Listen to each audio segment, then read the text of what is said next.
오늘 말씀은 두 번째 사랑의 음성, 두 번째 사랑의 음성이란 말씀으로 하나님 말씀 전하도록 하겠습니다. 지난주 우리는 하나님 말씀을 어겼던 아담과 하와에 대한 이야기를 함께 보았습니다. 그리고 그들에게 내려진 하나님의 심판은 심판이라기보다는 그것은 어떻게 보면 더 은혜에 가깝고요. 그것을 처벌이라기보다는 어떻게 보면 그들에게 반성할 수 있는 기회와 시간을 주신 하나님의 어떤 그 놀라운 사랑, 그것을 우리가 말씀을 통해 보았습니다. 그리고 특별히 우리는 그 첫 번째 사랑의 음성이라는 말로 아담을 부르시는 하나님, 즉 죄를 지었던 죄인을 부르시는 하나님을 우리가 말씀에서 좀 더 집중해서 보았습니다. 오늘은 두 번째 사랑의 음성이라는 말씀으로 함께 말씀을 나누는데요.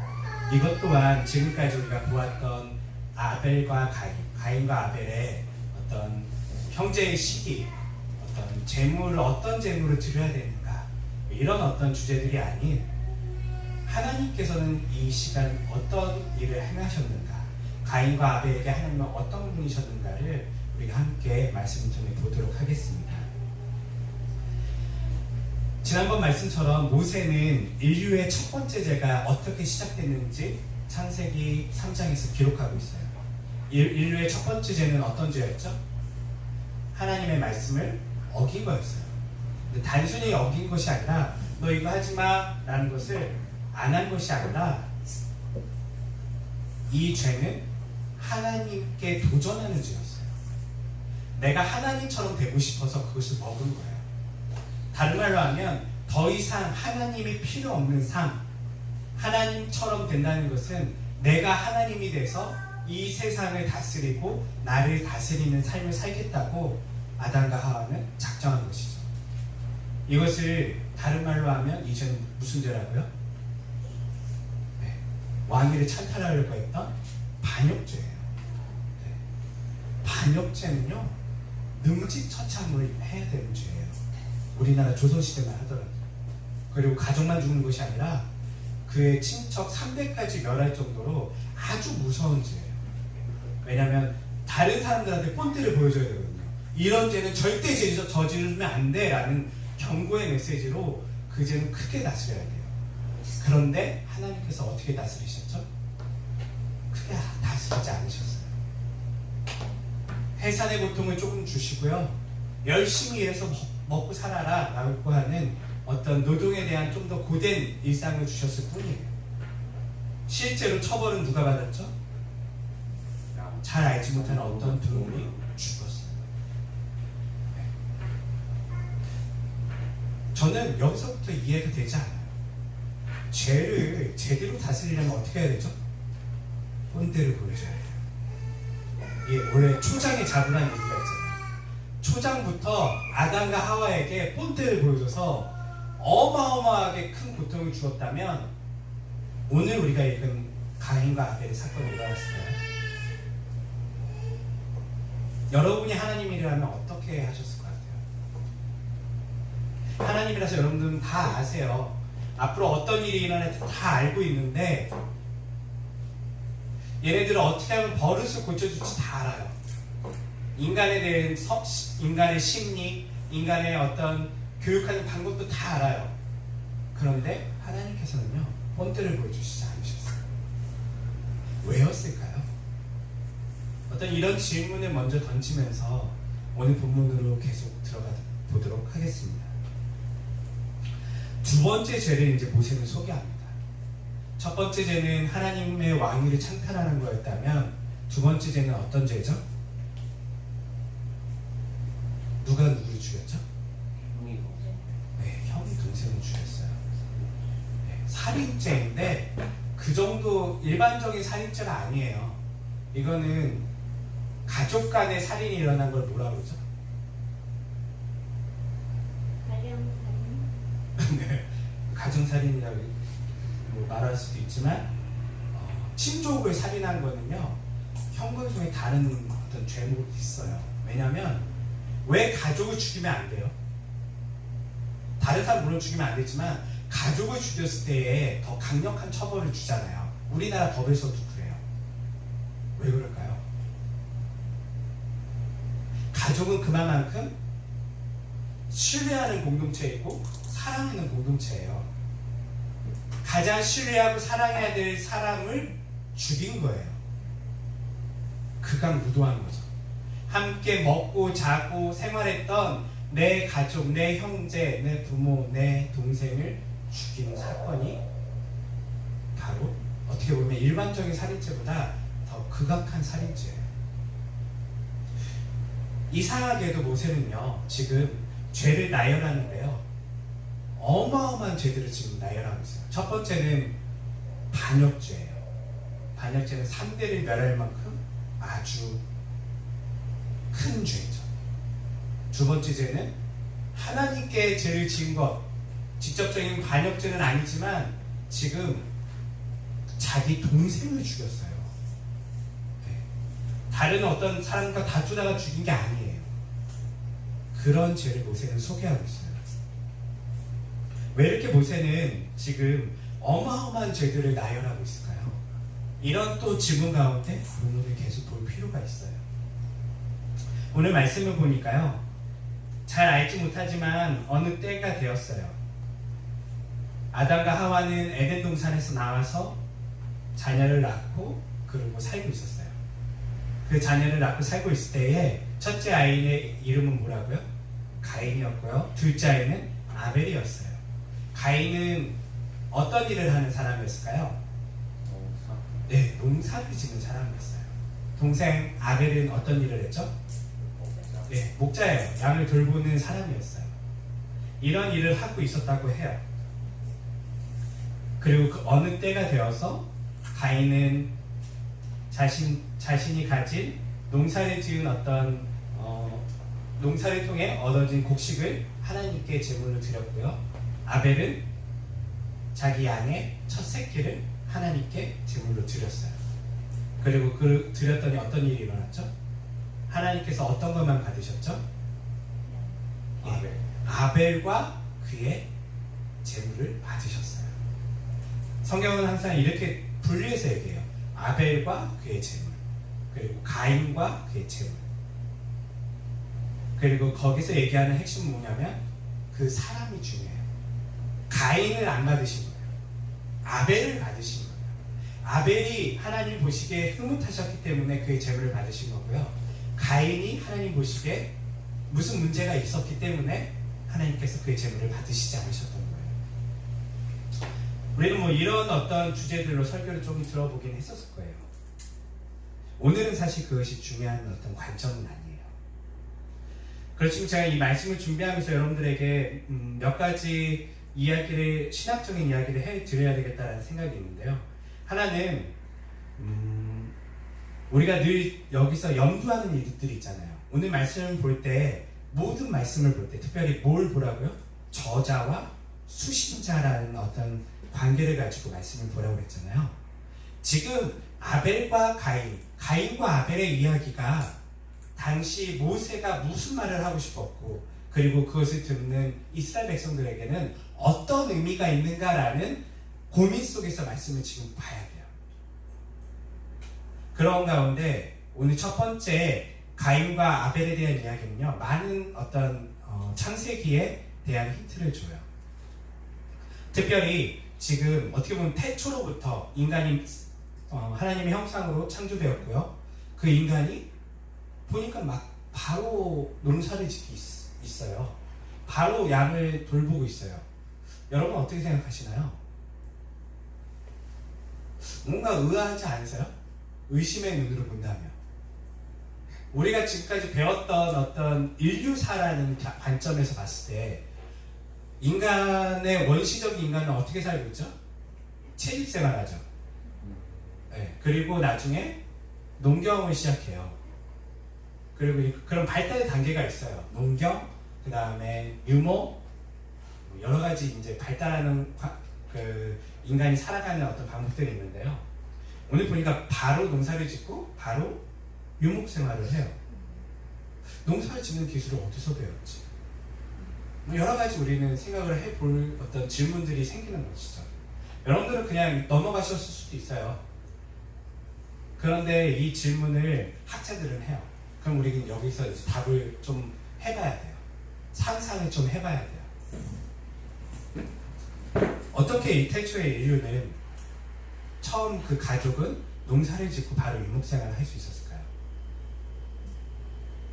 여러분들 만약에 하나님 안 믿는 사람, 성경을 안 믿는 사람이 이것을 질문해 온다면, 야, 말이 돼? 뭐 나자마자 농사 지을 수 있어? 배우지도 않고? 농사 해보셨잖아요. 저도 해보니까요, 못해요. 네. 지금 많은 고등 교육을 받은 사람도요, 농사 그냥 지어보라면 못해요. 많은 경험이 어떻게 보면 거기에 쌓여야 돼요. 언제 씨를 뿌려야 되는지, 언제 수확을 해야 되는지, 언제 가지를 쳐줘야 되는지, 이런 모든 것들을 알고 있어야지 농사를 지을 수가 있어요. 어떤 이런 질문이 여러분들에게 온다면 어떻게 대답을 해보시겠습니까? 어떻게 질문해 보시겠어요?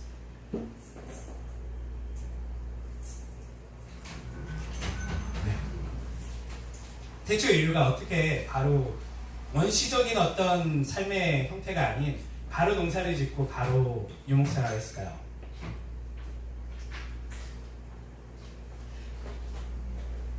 태초의 이야기가 아닌가? 태초의 이야기가 아닐까? 라는 질문을 던질 수 있겠죠. 왜냐면 우리는 기본적으로 왜 학자들이요, 왜 채집생활, 농경생활, 뭐 이런 것, 수렵생활, 농경생활 이런 걸 얘기하냐면요, 어떤 그 집단을 관찰한 거예요. 오지에 사람을 떨어뜨려 놓으면요, 사람이 어떻게 살아남는가. 사람이 처음에는 지식이 없기 때문에 채집생활을 해요. 그리고 채집생활을 하다가 식물이 어떻게 자라는 것을 보면서 그거에 대한 지식과 경험을 통하여 농경을 시작하는 거죠. 네. 이런 어떤 것들을 통해서 학자들은 이제 그런 식으로 얘기하는 거예요. 채집생활, 수렵생활, 농경생활, 뭐 이렇게 얘기를 하는 것이죠. 그런데 어떻게 인류는 점프를 딱 바로 뛰어서 농경생활과 유목생활은 여러분 쉬운 일이 아니에요. 갖추게 되었다는 거는요, 많이 이 동물을 파악하고 있다는 거예요. 야생동물이 있고 키울 수 있는 동물이 있잖아요. 근데 막바로 지금 양을 키우고 있단 말이에요, 아벨이. 이게 어떻게 가능했을까요? 여러분들 너무 믿음이 좋으셔서 바로 그냥 아무 문제 없어? 하지만 성경학자들이나 일반 사람들이 이거 되게 비판해요. 여기에 대한 여러분들의 답은 무엇입니까?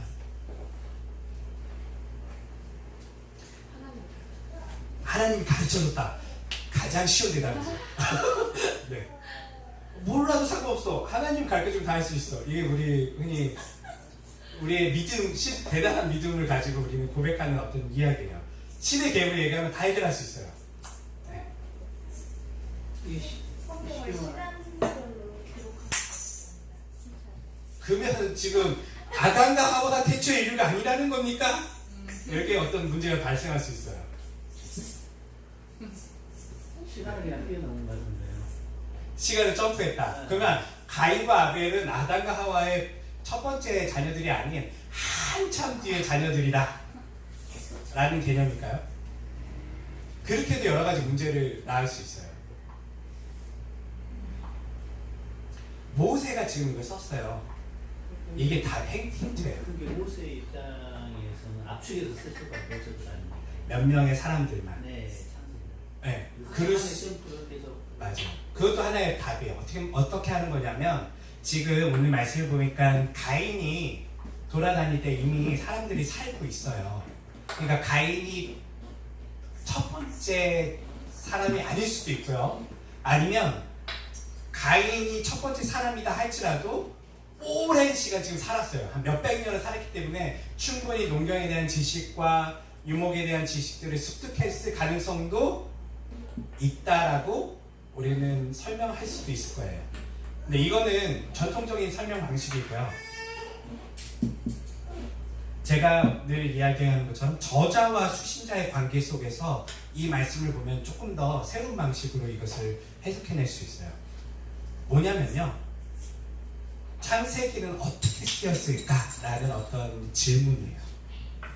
모세는 어떻게 태초의 사건을 본 적도 없는데 썼을까? 어떻게 썼을까요? 상상해서.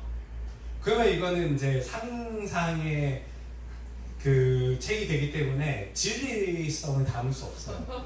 모세의 소설이 돼요. 네. 어떻게 썼을까요? 이 문제를 해결하지 않으면 여러분들은 끊임없이 성경의 진리성, 성경의 어떤 이런 어떤 우리가 성경 믿고 있는 성경에 대한 공격을 받을 수밖에 없어요. 이미 많은 살인을 봐고 네.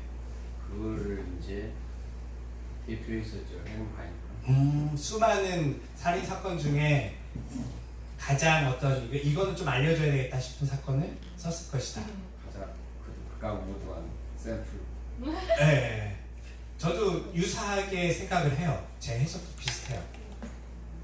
제 고민은요. 저도 이걸 고민하면서 기존의 전통적인 제가 고민했던 방식은 사실은 처음 말씀해 주신 그런 방법이에요. 시간을 길게 잡는 거예요. 길게 잡아서 아벨과 가인은 한참 오래 살았고 이미 한 500년쯤 살았던 가인과 아벨이 일어난 사건일 것이다.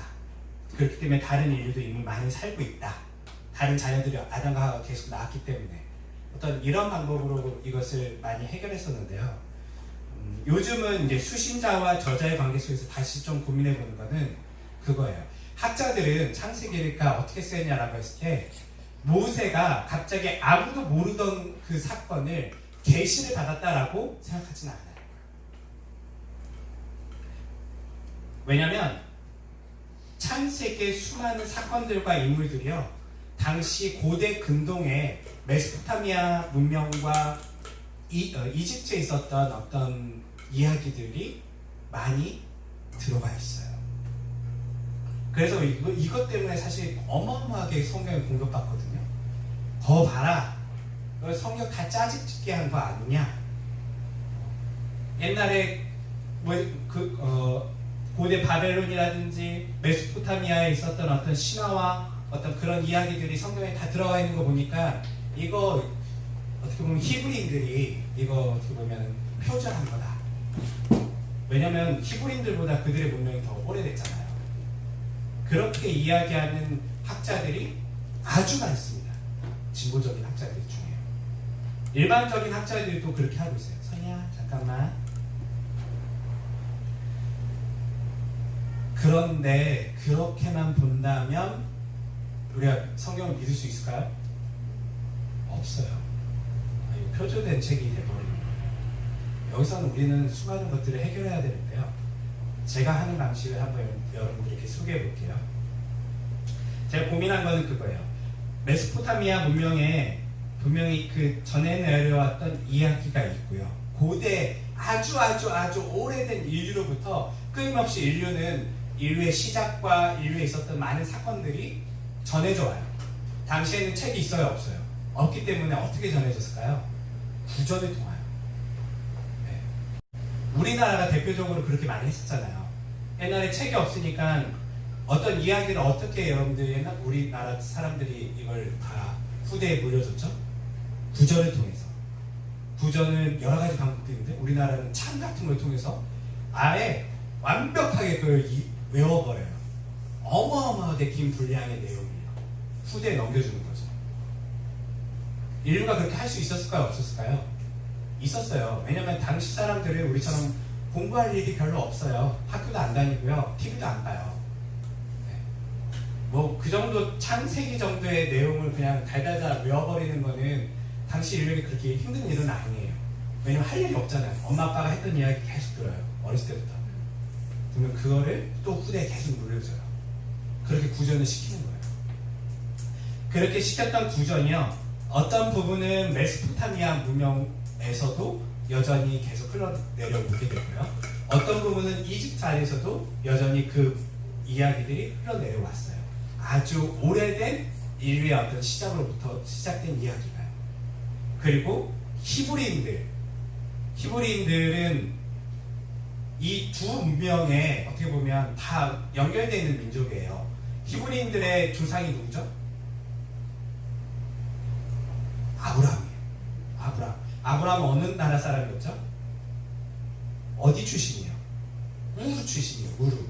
우르는 지금 저쪽 이라크 지역에 이 메소포타미아 문명의 한 도시예요. 아주 발달된 도시에서 아브라함이 나왔단 말이에요. 그 이야기들을 알고 있을까요? 모를까요? 알아요. 그리고 그가 어디 갔죠? 아브라함이 이동하면서 이집트도 간 적이 있고요. 아브라함이 끊임없이 그 지역들을 움직여요. 그러면서 아브라함은 당연히 당시에 있었던 이야기들은 다 알고 있어요.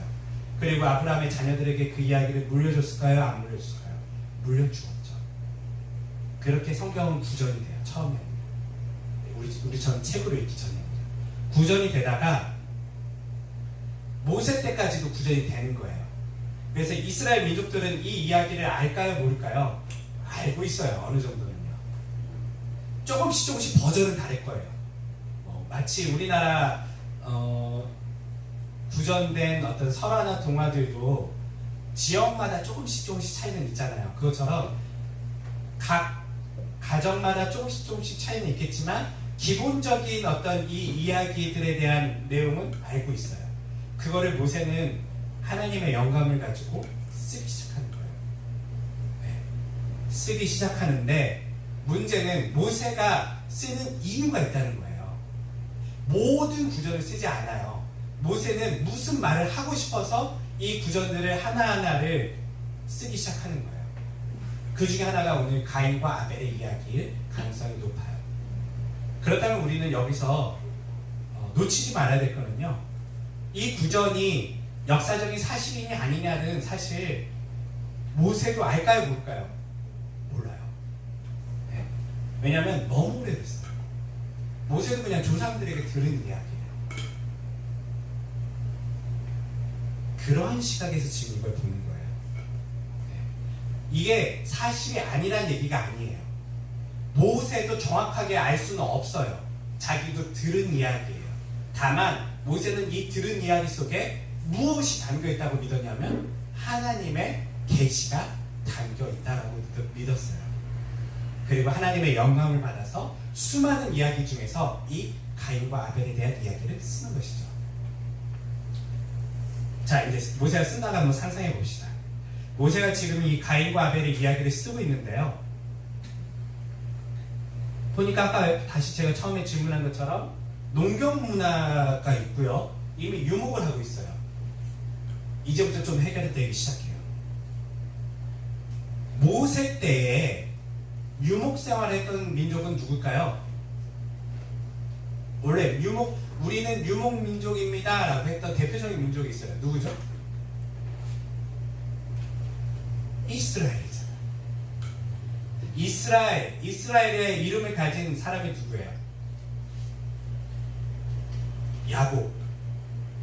야곱의 영어 이름은 제이콥. 그렇죠? 야곱이 이스라엘이에요. 그리고 야곱이 바로와 사람들에게 자신을 소개할 때 저는 유목생활하는 사람입니다. 양을 키우는 사람입니다 라고 자신을 소개해요. 이스라엘 민족의 정체성은요, 우리는 양을 키우는 민족이다 라는 정체성을 가지고 있어요. 반면에 이집트와 앞으로 그들이 들어가야 될 가나안 민족들은 어떤 생활을 하고 있죠? 농경 문화예요. 농사를 짓는 사람들이에요. 제가 이 말씀을 좀 새롭게 한번 보고 저도 고민해 보는데요. 왜 굳이 농사와 유목에 대한 이야기를 여기다 넣었을까? 사실 가인과 아벨이 하나님께 제사를 드렸는데 몸 받고 몸 안 받고 그냥 쉽게 얘기하면 돼요. 네. 그런데 왜 농경과 유목을 넣어서 유목을 한 아벨의 제사는 받았고 그렇지 않은 가인의 제사는 안 받았다라고 부정적으로 얘기했을까? 라고 했을 때 저는 이걸 고민해 본 거예요. 모세 입장에서는요, 농경 문화라고 하는 사람들, 가인을 대표하고 있는 그 후손들로 생각할 수 있는 거는 이집트와 그들이 앞으로 전쟁을 치러야 될 가나안 민족이에요. 그리고 자신들은 누구라고요? 유목민이에요. 양을 키우는 사람들이에요. 하나님께서 누구의 제사를 받으신다고요? 유목민의 제사를 받으신다는 어떤 관점이 담겨 있는 것 같아요. 는 것 같아요. 늦지 않았더라도 이스라엘 민족들은요, 그걸 읽을 때마다 그렇게 느꼈을 거예요. 맞아, 저 농사 짓는 놈들 저놈들의 제사는 하나님 안 받으셔. 우리를 받으시지. 이런 어떤 마음을 가졌을 거예요. 우리는 지금 그들의 문화가 아니기 때문에 그냥 가인과 아벨에 집중하지만요. 실제 이스라엘 백성들에게는요. 가인과 아벨보다는요. 농경과 유목에 대한 어떤 이야기가 더 다가올 수 있어요. 확연한 민족성의 차이가 있거든요. 그런 가운데 지금 하나님께서는 아벨의 제사를 받으시고 가인의 제사는 안 받으셨어요. 그 후 가인은 어떻게 하죠? 네, 마음에 화가 나요. 분을 품게 돼요. 근데 오늘 성경 말씀을 보니까 하나님께서 가인이 지금 낯세게 변했을 때 찾아오셨어요 이미. 그리고 가인에게 뭐라고 얘기해요? 야, 너 조심해야 돼. 너 마음에 지금 생각하고 있는 것들, 너 행동을 옮기려고 하는 거 그거 굉장히 나쁜 짓이다. 경고하셨어요. 너 조심하지 않으면 죄가 너를 삼켜버릴 거야. 너가 감당할 수 없는 일들이 일어날 거야 라고 하나님께서 경고하셨어요. 근데 가인은 그 이야기를 듣고 하나님의 경고 이야기를 들었음에도 불구하고 바로 자기 동생을 불러다가 죽여버려요. 여기까지 보면 우리는 이 살인사건에 대한 이야기를 보면서 가인 참 나쁜 놈이구나. 맞아요. 가인 참 나쁜 놈이에요. 그리고 이스라엘 백성들은 동일한 마음을 가졌을 거예요. 저 농경문화하는 놈들 우리 죽이려고 했지.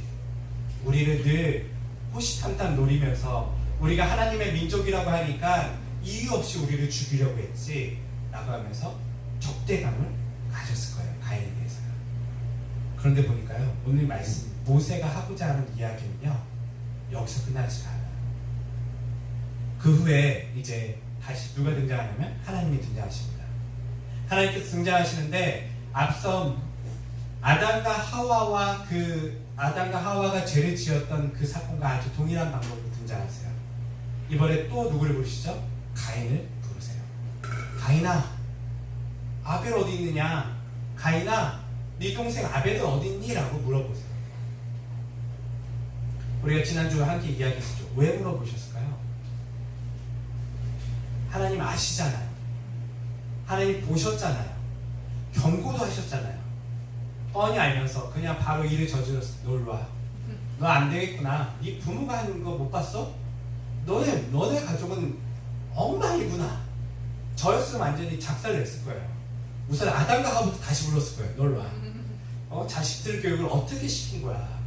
어찌서 하고 지금 가족끼리 이런 사건이 일어났니? 부모에게도 책임을 물었을 거예요. 그런데 하나님께서 그렇게 안 하시고요. 다시 아담과 하와가 죄를 지었던 어떤 그 모습처럼 가인을 부르세요. 가인아, 네 동생 어디 있니? 라고 물어보셨을 때 하나님께서는 왜 물어보셨을까요?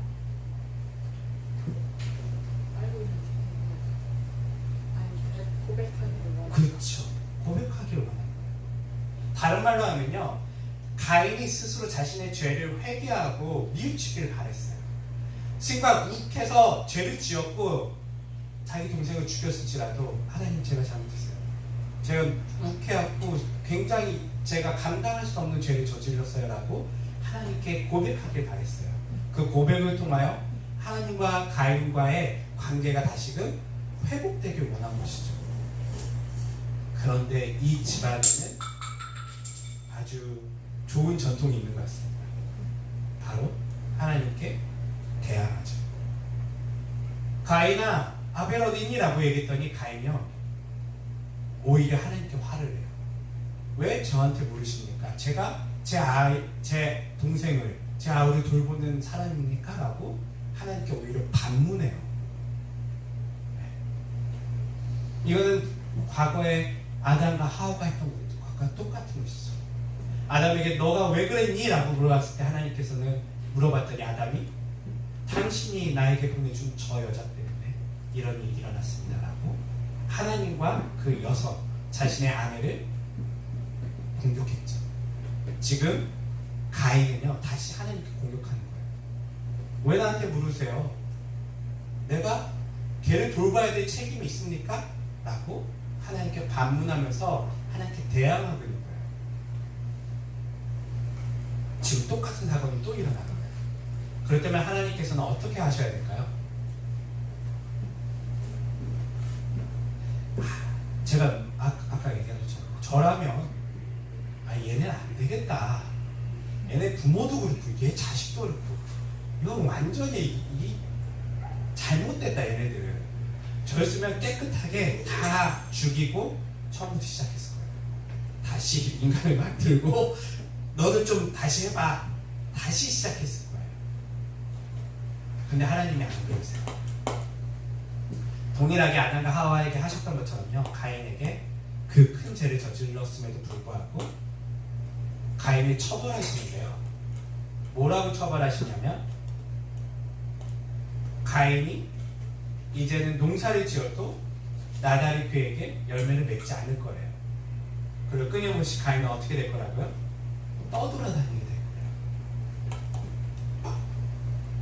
여러분 이게 처벌입니까? 아마 판사가 지금 우리가 살고 있는 인권이 아주 존중받는 우리가 사는 사회에서도요, 가족을 죽인 살인범에게 판사가 얘기합니다. 당신 이제 앞으로 취업 못할 거예요. 당신 이제 전자발찌 차고 다닐 때마다 사람들이 당신 쳐다보고 그런 어려움을 당할 거예요. 이렇게 판결을 내린다면 사람들은 뭐라 그럴까요? 이 판결은 잘못했다고 그럴 거예요. 그렇게 극악무도한 사람을 그렇게 풀어주면 어떡하냐. 본때를 보여줘야지 다음부터 그런 일이 안 일어나지 않냐. 최소한 사형이든 무기징역이든 그를 확실하게 제압해야 되는데 지금 우리보다 훨씬 더 고대이었던 그 사회에서 하나님께서는 지금 가인에게 어떻게 보면 너무나 쉬운 처벌을 내리신 거예요. 근데 더 재밌는 거는 가인은 그 처벌을 받고도요, 뭐라고 그러죠? 불만을 가져요. 어이가 없는 거죠. 죽어 마땅한 죄인이에요. 지금 자기 형제를 죽였어요. 하나님께 대항했어요. 회개조차도 하지 않았어요.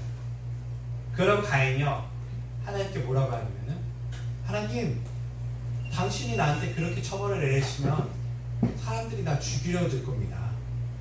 나 어떻게 살아요? 라고 오히려 하나님께 지금 불만을 제기해요. 그때 하나님께서 뭐라고 하시죠? 조용해라.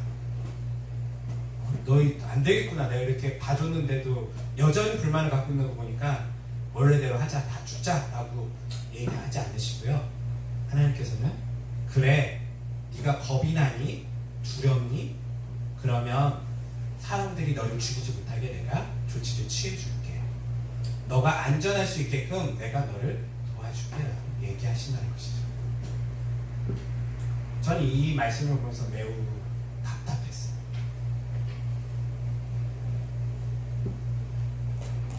부모로서도 이렇게 하면 안 될 것 같은데 라는 생각이 들었어요. 여러분의 자녀가 어마어마한 잘못을 저질렀다면 여러분은 어떻게 하시겠습니까?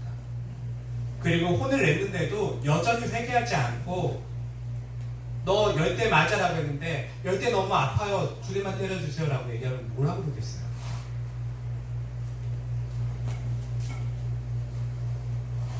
화가 나는 일이죠. 말도 안 되는 일이 일어난 거예요. 그런데 하나님은 그렇게 아담과 하와에게 처벌하셨고요. 지금 가인을 향할 때도 그렇게 일하시고 계시다는 것이죠. 여기서 다시 우리는 모세와 그의 백성들, 이스라엘 백성들로 돌아갑니다.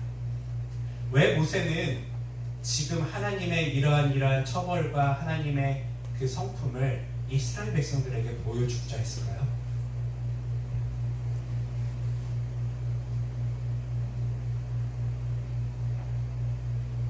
저는 이 말씀을 마치 앞으로 일어날 가나안 정복 전쟁과 수많은 이방인들과의 싸움에는 사실 방해가 되는 말씀이에요. 죄인을 지금 하나님께서 어떻게 하시죠? 사랑하세요. 용서해 주세요. 그런데 반면에 여호수아라든지 어떤 그런 여호수아서나 정복전쟁서를 보면요, 하나님께서는 그들을 싹쓸이 죽이라고 하세요. 뭐지? 서로 다른 하나님인가? 이런 어떤 고민이 들기 시작하죠. 뿐만 아니라 모세 오경 안에서도요, 율법에 대한 이야기가 나오고 하나님의 말씀을 어긴 자는 어떻게 하라고 얘기하냐면 아주 강력한 처벌이 이루어져요. 네. 부모에게 대항한 자, 성경에 뭐라고 하죠? 돌로 쳐 죽이라고 얘기할 정도로요. 아주 잔인하고 아주 강력한 처벌로 그 백성을 다스리는 것처럼 하나님께서는 말씀하세요. 그런데 모세는 지금 한편에서는 살인자를 놓아줄 뿐만 아니라 보호하시는 하나님을 보여주고 있다는 거예요. 모세가 하고자 하는 이야기는 뭐였을까요?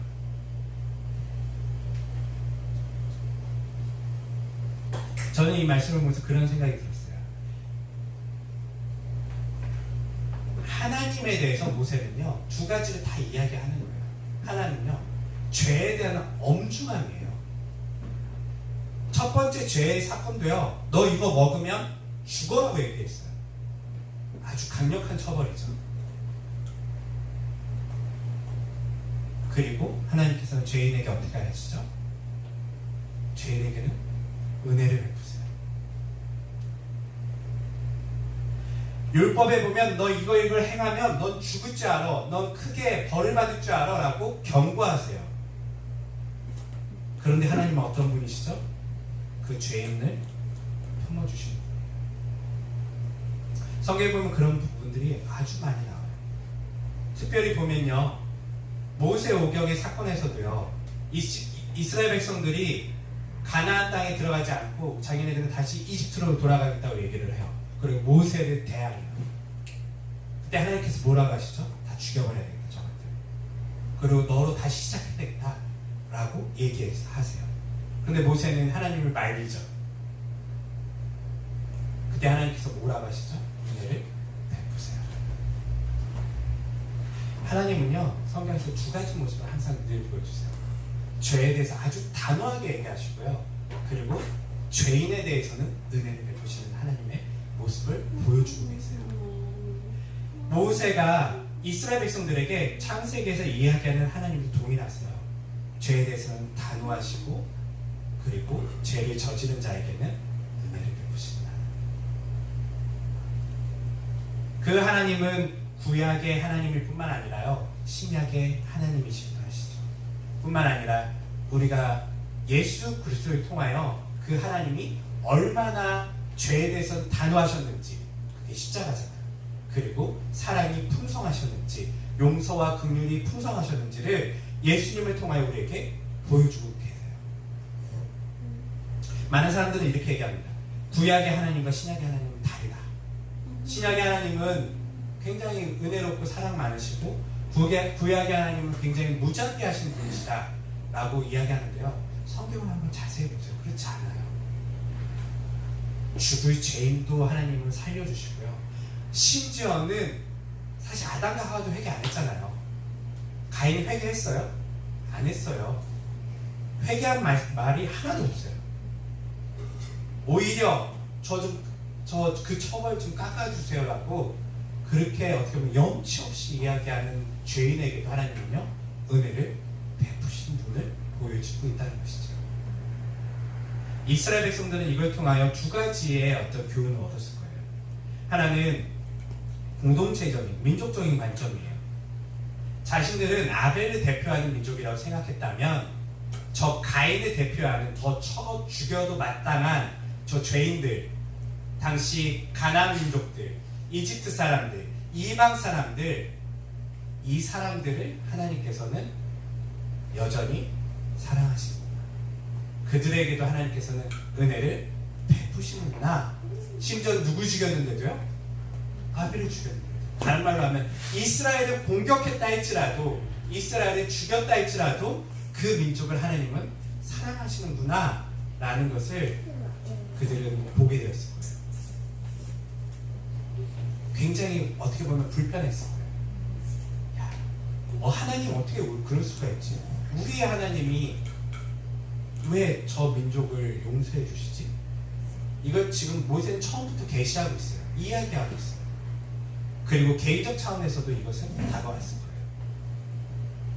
자기 동생을 죽인 극악무도한 그 살인범도 하나님은 용서하시고 은혜를 베푸십니다. 하나님께 돌아오기를 바라시는구나 라는 것을 개인적 차원에서 보았을 거예요. 물론 우리는 항상 이런 말씀을 보면 이제 다른 이야기에 질문을 던지죠. 그럼 아벨은요? 아벨 너무 억울하잖아요. 그런 생각 많이 하시지 않으세요? 아벨이 뭘 잘못했다고? 하나님 경고하실 때 좀 아벨 좀 지켜주시죠. 우리는 어떤 이런 이야기를 많이 던져요, 사실은요. 왜냐면 우리가 사실 그렇게 억울하게 많이 살았거든요. 이스라엘 민족도 아마 그랬을 거예요. 하나님, 다른 민족들이 우리를 공격하기 전에 막아주시면 됐잖아요. 왜 죽은 다음에 가인은 용서해 주시죠? 이거는 굉장히 부당하지 않나요? 이스라엘 민족들도 이런 마음을 가졌을 수도 있어요. 그런데 모세는 사실 아벨의 이야기를 하고 싶지는 않아요. 여전히 모세는요, 가인을 통하여, 가인의 죄를 통하여 하나님을 드러내고 있는 거예요. 하나님이 누구신가? 하나님은 그분이 많으시고, 하나님은 사랑이 많으시고, 하나님은 자신이 선택한 이스라엘만, 아벨만 사랑하시는 분이 아니시라 여전히 그 극악무도한 그 죄인도 용서하시고 사랑하시는 그 분이라는 것을 지금 모세는 이야기하고 있다는 거예요. 사랑하는 성도 여러분, 바로 하나님은 그러신 분이십니다. 처음부터 죄인에게 그렇게 보여주셨어요. 반역죄를 취한 아담과 하와에게 사랑의 음성으로 아담을 부르셨고요. 그리고 자기 동생을 죽인 가인도요, 가인아 라고 부르셨어요. 하나님은 이러신 분이세요. 하나님 참 좋으신 분이세요. 이 말씀은 우리에게는 어떤 분들에게는 억울함으로 올 수도 있지만요, 저는 사실 우리의 삶을 자세히 살펴보면 우리가 그런 죄인이잖아요. 솔직히 피해자이기도 하지만 우리 가해자이기도 해요. 때로는 다른 사람들에게 많은 고통을 준 사람들이기도 해요. 하나님 앞에 죄를 짓기도 하고요, 이웃에게도, 내 형제에게도 죄를 지은 사람이기도 해요. 그런 사람들에게 하나님께서 어떻게 베푸신다고요? 사랑과 은혜를 여전히 베푸시고 있다는 거예요. 왜일까요? 왜 사랑과 은혜를 베푸실까요? 저는 그렇게 생각해요. 왜 가인에게 그 수많은 시간을 허락하셨을까? 바로 처벌하면 될 터인데, 어차피 얘 죽잖아요. 지금 죽여도 상관없어요, 사실은. 그냥 너 어차피 앞으로 수명이 한 몇백 년 더 살아야 되지만 조금만 덜 살자. 그냥 오늘 죽자. 직접적으로 죽이지 않으셔도 수명만 줄여도 돼요. 그런데 가인도 엄청 오래 살거든요. 왜 하나님은 그렇게 하셨어요? 저는 거기에는 회개를 보고 있어요. 가인이요, 자신의 죄를 참여하길 바랬어요. 내가 너에게 이렇게 은혜를 베푸는 것은 지금은 네가 이해하지 못할지라도, 지금은 네 마음이 여전히 분노하여 네 동생과 나를 탓할지라도 때가 되면 네가 알아먹겠지. 때가 되면 내가 너에게 얼마나 큰 은혜를 베풀었는지 네가 이해하겠지 라고 하나님은 그를 어떻게 보면 풀어준 거예요. 시간을 허락한 거예요. 우리의 인생도 그렇습니다. 하나님께서 우리를 왜 가만히 놔두실까요? 저도 죄인이 있거든요. 제가 지은 죄들을 생각해보면 하나님 즉각 저를 치셔야지 제가 사실은 교육이 될지 몰라요. 그 일을 안 할지 몰라요. 그런 나쁜 짓들을 그만둘지 몰라요. 그런데 왜 하나님은 내가 죄를 짓는데도 내버려 두실까요? 나에게 많은 시간을 그냥 허락하실까요? 하나님은 돌아오길 바래요. 회개하길 바래요. 그가 잘못을 지금 끝내는 게 하나님은 그렇게 중요한 문제가 아니에요. 하나님의 핵심은요, 인간과 하나님이 다시금 온전한 관계를 갖는 것, 그것이 하나님께서 원하시는 목적이에요. 죄 자체를 없애는 것은요, 하나님께 너무 쉬운 일이에요. 하지만 죄인이 하나님께 돌아오게 하는 것이 하나님이 원하시는 것이죠. 이것을 우리 사회적으로, 우리 시대적으로도 적용할 수 있어요. 하나님, 죄가 이렇게 만연하고 죄인들이 이 세상에 판을 치고 억울한 사람들이 죽어가고 수많은 부당한 일들이 일어남에도 불구하고 왜 하나님은 잠잠하십니까? 우리는 이 질문을 던질 수밖에 없죠. 하나님은 그 일을 하실 수 있잖아요. 저거 나쁜 짓 그만두게 할 수 있잖아요. 멈출 수 있잖아요. 그런데 아벨은 죽고 왜 가인은 저렇게 오래 살고 있습니까? 우리의 마음은 불편하지만 하나님께서는요, 죄인을 회복시켜서 하나님께 돌아오게 하는 것이 하나님의 마음이고 하나님의 구원의 목적이라는 거예요. 그렇기 때문에 하나님 나라는 누가 계신 나라죠? 하나님의 나라예요. 하나님과 인간이 그 안에서 온전한 사랑을 나누는 완벽한 하나님과의 관계가 회복된 나라가 하나님의 나라잖아요. 그냥 유토피아가 아니잖아요. 그 나라를 하나님께서는 우리에게 초청하시고 계시고요. 여전히 그렇기 때문에 죄인을 참으시고 기다리시는 거예요. 그렇지만 우리는 여전히 이런 말씀 가운데서도 우리의 질문은 하나님이 어떠한 분이신가라는 질문보다는 하나님 아벨, 하나님 너무 억울하지 않아요? 하나님 왜 이렇게 참으세요라고 역으로 질문하고 있다는 것이죠. 그때 하나님께서는 아마 우리에게 말씀하신다면 이렇게 말씀하실 거예요. 만약에 심판을 네가 원한다면 너는 견딜 수 있느냐? 처벌을 원한다면 너는 견딜 수 있느냐? 나는 너에게도 긍휼한 하나님이고 더 극악무도한 죄인에게도 긍휼한 하나님이다라는 것을 하나님은 우리에게 이야기해 주신 거예요. 사랑하는 성도 여러분, 하나님은 우리가 돌아오기 바라십니다. 성경의 모든 이야기는 사실 거기에 담겨 있어요. 가인과 아벨의 이야기도, 아담과 하와에 대한 이야기도, 앞으로 뒤에 나오는 찬승의 다른 이야기, 그리고 수많은 성경의 많은 사건들은 하나님께서 어떠한 분이신지를 드러내고 계세요. 그 하나님의 영들이 발견하시고요. 발견하실 때마다 하나님은 참 좋으신 분이시구나. 그리고 여러분들에게 주는 메시지는 뭘까요? 하나님께 돌아오라. 하나님께 돌아오라. 저 사람 죄인인 거 너가 신경 쓰지 말고 너도 죄인이잖니.